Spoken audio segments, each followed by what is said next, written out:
Je vais vous donner la parole parce que je trouve que là, on a beaucoup eu d'interventions, beaucoup de choses à dire et que peut-être vous avez des questions à poser à nos deux premiers intervenants. J'en vois tout de suite une. Monsieur Bonnet. Yves Bonnet, j'anime un chantier sur le travail dans un institut de recherche de la FSU, donc un institut de recherche syndical. Alors, c'est un peu comme syndicaliste que je vais intervenir, en entendant l'ergonome d'un côté, le syndicaliste de l'autre. J'ai appris quelque chose qu'ils avaient en commun, c'est que essayer de s'intéresser, d'intervenir à partir du travail réel des autres, ça nous oblige finalement à se poser des questions sur son propre travail, son travail d'ergonome ou son travail de syndicaliste. Et alors l'ergonome a dit, finalement, les dispositifs de réflexion, de coopération entre pairs, on essaie de se les appliquer à nous-mêmes pour trouver, c'est ce que j'ai compris, j'espère que j'ai bien compris, pour trouver finalement des façons innovantes de faire de l'intervention. Alors, Jean-Luc Collin a ouvert aussi cette porte, mais j'aimerais bien qu'il la développe un peu plus. C'est-à-dire que quels sont les problèmes qu'il rencontre justement dans son organisation syndicale pour faire prendre en compte dans le travail syndical quotidien les questions du travail réel. Parce que ça ne va pas de soi.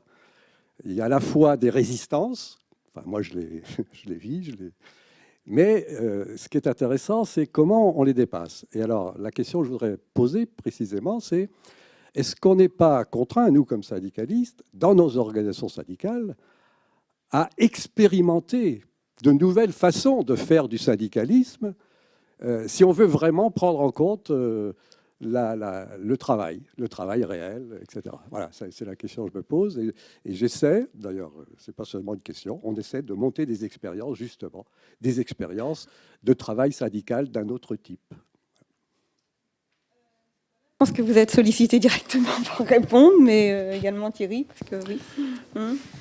Oui, alors effectivement, les difficultés qu'on rencontre, c'est pas, je l'ai un peu dit, on a habitué les équipes syndicales en fait à traiter la question du travail par l'angle de la souffrance depuis 20-30 ans. Et c'est très compliqué de revenir en arrière. Et puis il y a aussi il y a un vrai problème de défiance. Il y a un vrai problème de défiance de l'ensemble des salariés et des équipes syndicales sur la volonté de la direction d'entreprise d'avancer dans ce sens-là. Mais il y a aussi une défiance vis-à-vis des instances nationales, évidemment, parce qu'il n'y a pas de contestation sur les éléments qu'on présente. Absolument aucune contestation, ni sur les éléments, ni sur l'analyse, ni sur les outils. Par contre, souvent on nous dit, mais c'est pas ce qu'on vit, nous, dans l'entreprise.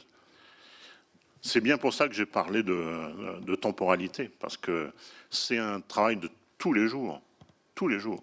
Ce qui nous conforte, c'est qu'aujourd'hui, on est sollicité dans de nombreux endroits.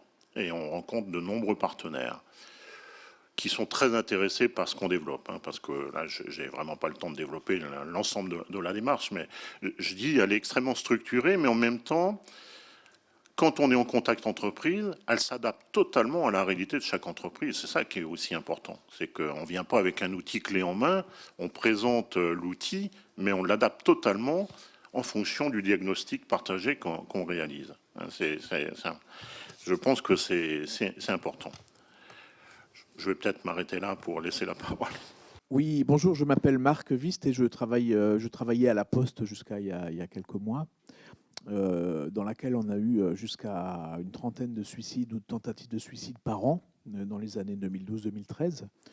Donc ma question est destinée à l'ingénieur de la CRAMIF. Vous disiez qu'il y avait peu d'affections ou de maladies professionnelles en ce qui concerne les risques psychosociaux.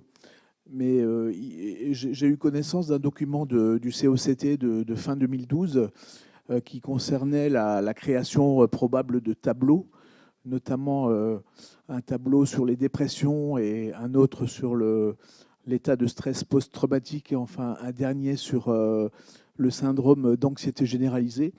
Donc ma question est la suivante, c'est est-ce qu'il n'y a pas peu d'affections professionnelles autour de ces questions parce qu'il n'y a pas de thermomètre, c'est-à-dire parce qu'il n'y a pas de ces tableaux? Alors, forcément, le fait qu'il n'y ait pas de tableau est un frein, effectivement, à la déclaration de maladie professionnelle, puisque les maladies professionnelles, les affections psychiques qui sont reconnues aujourd'hui passent par un circuit de reconnaissance complémentaire, donc qui est forcément plus long, quelque part un peu plus difficile. Maintenant, sur la création de tableaux, voilà, c'est vrai qu'on en parle depuis un petit moment. Je ne peux absolument pas vous dire où ça en est. On imagine quand même aisément les difficultés à construire un tel tableau, parce qu'il va falloir, pour déterminer un tableau, il va falloir déterminer des conditions d'exposition. C'est forcément un sujet extrêmement compliqué. C'est forcément un sujet extrêmement compliqué. Oui. C'est un sujet, si on reprend l'introduction de François Hubaut, c'est un sujet de mise en visibilité des choses qui ne se voient pas ou qu'on s'arrange pour ne pas réémerger d'un sol bien tassé. Peut-être, M. Collin, vous voulez... Surtout que je n'ai pas répondu à la deuxième partie de question, donc je m'en excuse. Pour nous, la nouvelle façon de faire du syndicalisme, c'est justement de mener des expérimentations. Parce que l'entreprise est vivante, son environnement est lui-même vivant, et donc les choses changent. Et s'enfermer dans un carcan de négociation classique, ça mène à la peur dans toutes les parties. Et je répète, je pense, c'est complètement stérile. Et on ne fait pas du tout, nous, dans le cadre de la démarche, on ne fait pas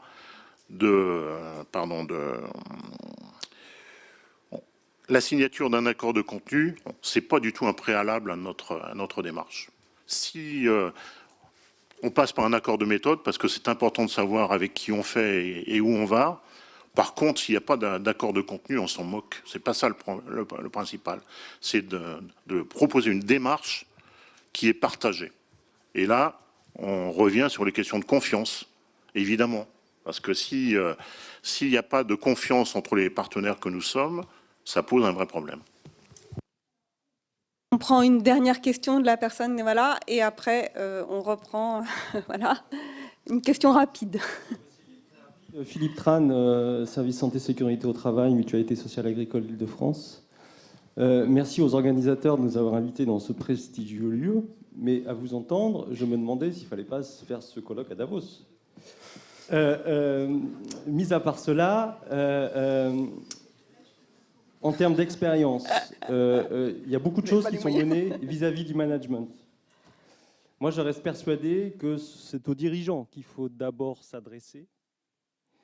Et est-ce que vous avez des expériences exemplaires? On entend de plus en plus parler d'entreprises libérées.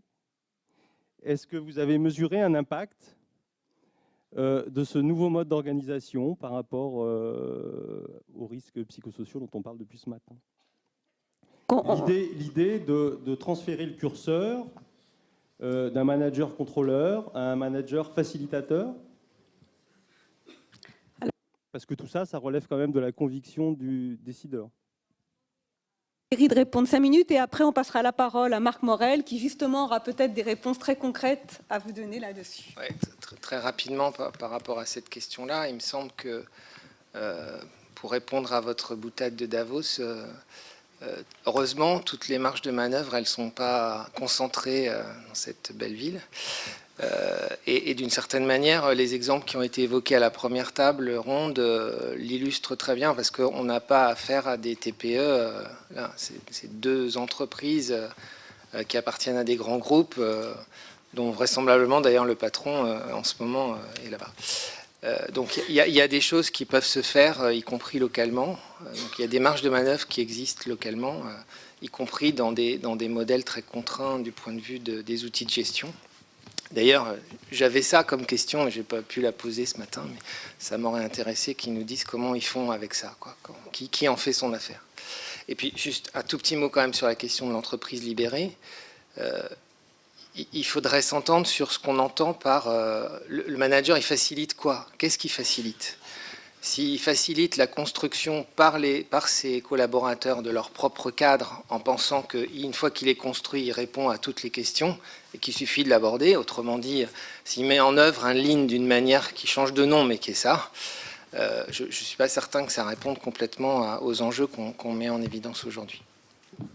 C'est un très rapide témoignage en fait, mais je vais être très court, d'un dispositif qui a été mis en place dans la branche propreté sur la prévention des TMS. Donc très rapidement, on a mis en place un dispositif en partenariat avec la CNAM et l'INRS. Et aujourd'hui, on a environ 400 entreprises, dont les 10 plus grosses, qui sont engagées dans ce dispositif. On a fait le choix d'entrer par les TMS. D'abord parce que c'est le principal risque, mais aussi parce qu'on travaille les TMS en considérant que c'est multifactoriel, ce que vous savez. Et donc, à travers les TMS, on amène les entreprises à travailler sur les questions de management et sur les questions d'organisation. Et si on était rentré directement, notamment sur les RPS, on n'aurait pas fait rentrer nos entreprises dans le dispositif, évidemment. Et donc, les plans d'action qui sortent à l'issue de ce dispositif, qui est un dispositif de formation-action qui s'adresse à toutes les strates de l'entreprise, dirigeants, préventeurs et agents de service, intègrent pratiquement tous une dimension organisationnelle et une dimension managériale, au-delà de l'aspect, je dirais, travail sur les gestes répétitifs, etc. Ou sur un chariot plus ergonomique. Et puis juste 2 points que je voulais noter avant d'en terminer, c'est que c'est des dispositifs qui ont été mis en place, en tout cas pour les PME, au niveau territorial, et qu'on a mis en place donc, des groupes de PME qui travaillaient ensemble. On a mis en place des comités de suivi. On a invité au comité de suivi l'ARACT, les services de santé au travail, les directs. Et donc ça a été des occasions pour les entreprises de rencontrer ses partenaires et de nouer des liens, et donc de travailler avec ses partenaires. Et puis, dernier point pour ne pas être trop long, on a dit dès le début aux entreprises que quand on les a travaillés sur un chantier test, et on leur a dit, sur le chantier test, allez voir votre client et dites-lui ce que vous êtes en train de faire. Et au départ, elles étaient toutes très réticentes en disant, mais mon client, ça ne l'intéresse pas. Ce que je fais sur la santé, ce n'est pas son problème, il veut que le boulot soit fait. Et en fait, toutes celles qui sont allées voir les clients pour leur dire, tous les clients étaient intéressés, certains ont participé, c'est-à-dire on fait eux-mêmes des aménagements sur leur site, et les entreprises nous disent après que ça leur a donné même un avantage concurrentiel, c'est-à-dire que leurs clients les regardaient autrement, et ils ont obtenu des marchés ou renouvelé des marchés grâce à ça. Donc voilà, donc il y a une manière d'approcher les choses si on veut parler ou faire adhérer les entreprises, qui est de les prendre dans le bon sens et de leur faire toucher du doigt qu'en travaillant sur la question des préventions, on arrive aussi à gagner en performance, à fidéliser ou à gagner des nouveaux clients.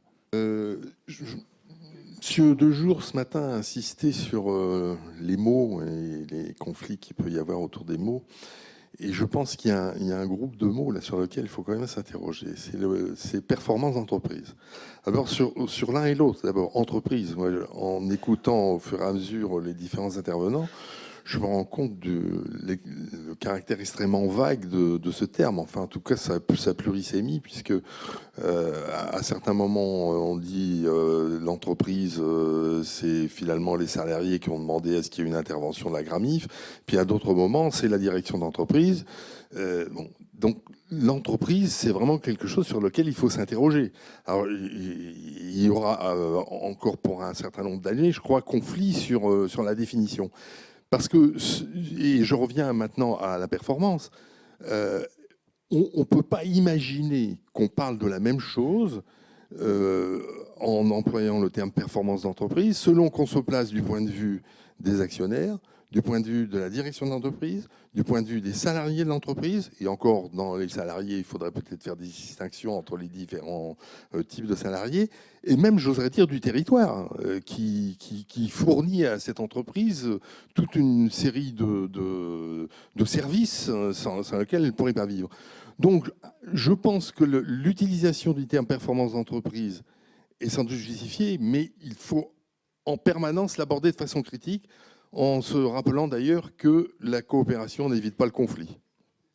Je partage totalement ce que vous venez de dire sur la nécessité d'éclaircir ces termes. Et je pense même que c'est une des clés d'entrée pour aborder la question du travail dans les entreprises, si je me centre sur la question de la performance. Parce qu'en fait, la question que vous posez, c'est la question de la création de la valeur. Et toute la question de savoir si on parle d'une création de valeur monétaire ou d'une création de valeur liée au travail. C'est le travail qui crée la valeur. Donc, comment on réintroduit la question du travail comme étant un facteur de performance, c'est ça tout l'enjeu de ce qu'on essaye de faire dans le cadre des interventions. Donc vous avez parfaitement raison. Peut-être que l'entrée, elle est là d'ailleurs. Peut-être que l'entrée, elle est là. C'est quoi la performance dans votre entreprise? Comment vous la regardez? Et où elle se situe de votre point de vue? Et on peut mettre autour de la table les différentes parties prenantes que vous avez évoquées tout à l'heure. Le point de vue, il n'est pas le même du côté du dirigeant, du côté du représentant des salariés, du côté des managers, intermédiaires. Tous ces gens-là ont une vision, un point de vue sur ce que c'est que la performance. Et c'est peut-être par ça qu'il faut commencer le débat. Et c'est un moyen d'entrer sur la question du travail. Je voulais répondre sur la performance de l'entreprise. Là, je vais expliquer comment moi, rapidement, comment je vois ça. Je vois ça d'abord par la santé de mes collaborateurs. Enfin, non, mince, pas le bon mot là. De mes collègues. C'est-à-dire qu'on va d'abord tout faire pour être content de venir au boulot. Parce que quand mon boulot me plaît, je suis en forme, j'ai une bonne santé. Si j'ai une bonne santé, du coup, je fais bien mon boulot. Vous voyez, première chose. D'abord, on fait ça. La deuxième chose, quand on est capable de faire ça, après, on est aussi capable d'avoir des équipes qui sont capables d'accueillir correctement le client, d'être dans la relation de service, etc., etc. Et du coup, ce qui va se passer, c'est que je vais avoir de plus en plus de clients parce qu'ils seront de plus en plus contents d'être bien accueillis, bien conseillés, etc. Et du coup, qu'est-ce qui va se passer? Comme je vais me développer grâce à mes clients, eh ben, mes résultats économiques vont être bons. Je ne prends pas le truc à l'envers. Je ne dis pas d'abord il faut faire des résultats, après il faut accueillir les clients et peut-être que je serai content de venir au boulot. Je fais d'abord tout pour être content de venir au boulot, du coup je peux bien accueillir les clients et du coup je me développe et du coup à la fin voilà on a du résultat. C'est comme ça que je vois les choses moi. Oui, c'est évidemment, encore une fois, on n'a pas le temps de développer tout ce qu'on met en place, mais pour accompagner les équipes syndicales dans la démarche qu'on propose, on a mis en place un groupe ressources parce qu'évidemment, c'est une telle complexité qu'il faut des gens un peu costauds pour en fait accompagner l'équipe de A à Z. Donc, on a pris des anciens de chez nous qui ont des passés intéressants, comme quelqu'un comme Michel Sailly qui était au cœur du système de production Renault, par exemple, mais d'autres. Et puis, pour aussi être dans une confrontation avec les sciences sociales, on a souhaité mettre en place un comité scientifique, dont je vais vous lister les 6 noms que vous reconnaîtrez aisément. Yves Clos, Pierre Falzon, François Hubault, Yves Lichtenberger, Julien Pelletier et Pascal Huguetto. Et c'est intéressant quand même d'avoir un suivi de notre démarche par des gens d'une telle qualité parce que ça permet une vraie confrontation. Et justement, pour un peu rebondir sur la question de monsieur tout à l'heure, pour la prochaine rencontre du comité scientifique, on a déjà tenu deux réunions. La prochaine rencontre, on va essayer de se dire ce qu'on met derrière le mot performance et derrière le mot autonomie. Donc on est complètement en phase avec ça. Quelqu'un dans la salle a demandé, enfin pas demandé, mais a mis à parler de la responsabilité des managers. Donc je voulais juste dire, ok, on est responsable de ça, bien sûr, on assume, on est là pour ça, mais on n'est pas tout seul. C'est-à-dire qu'il y a aussi, je voulais faire le lien avec les résistances aussi sur le terrain. C'est-à-dire que mes collègues aussi, de base, responsables de réunion, etc., ils ne sont pas toujours prêts aussi à coopérer. Ils ne sont pas toujours prêts à travailler ensemble. Et donc c'est aussi, et là je voulais faire le parallèle avec le vivre ensemble, la citoyenneté et l'éducation. C'est-à-dire que moi on recrute énormément, je vois des jeunes, mais je vous assure, mais c'est une catastrophe. Parce qu'aujourd'hui, si on les met sur le terrain, concrètement, ils sont incapables de travailler à deux. Donc déjà, on a un gros souci d'éducation et au niveau de la formation des jeunes qui arrivent sur le marché de l'emploi, mais qui ne sont absolument pas aptes et prêts à travailler. Parce que, je terminerai là-dessus, en fait, on matraque dans la tête des gens, enfin des jeunes, il faut un emploi, il faut que vous ayez un emploi, mais on ne leur parle jamais de travail. Et donc quand moi je les reçois, ils me parlent d'emploi, mais ils ne me parlent pas de travail. Parce qu'on ne leur a pas dit ce que c'était que le travail, de comment ça se passait, etc., etc. Et là, je dis, on a un gros boulot. Et c'est peut-être la partie qui manque un peu dans la table, enfin dans les tables rondes aujourd'hui. Là, c'est que je vois personne là de l'éducation nationale ou de la formation professionnelle. Enfin bon, je n'ai pas rencontré tout le monde, hein, mais voilà. Moi, je suis assez inquiet de cette génération-là qui arrive.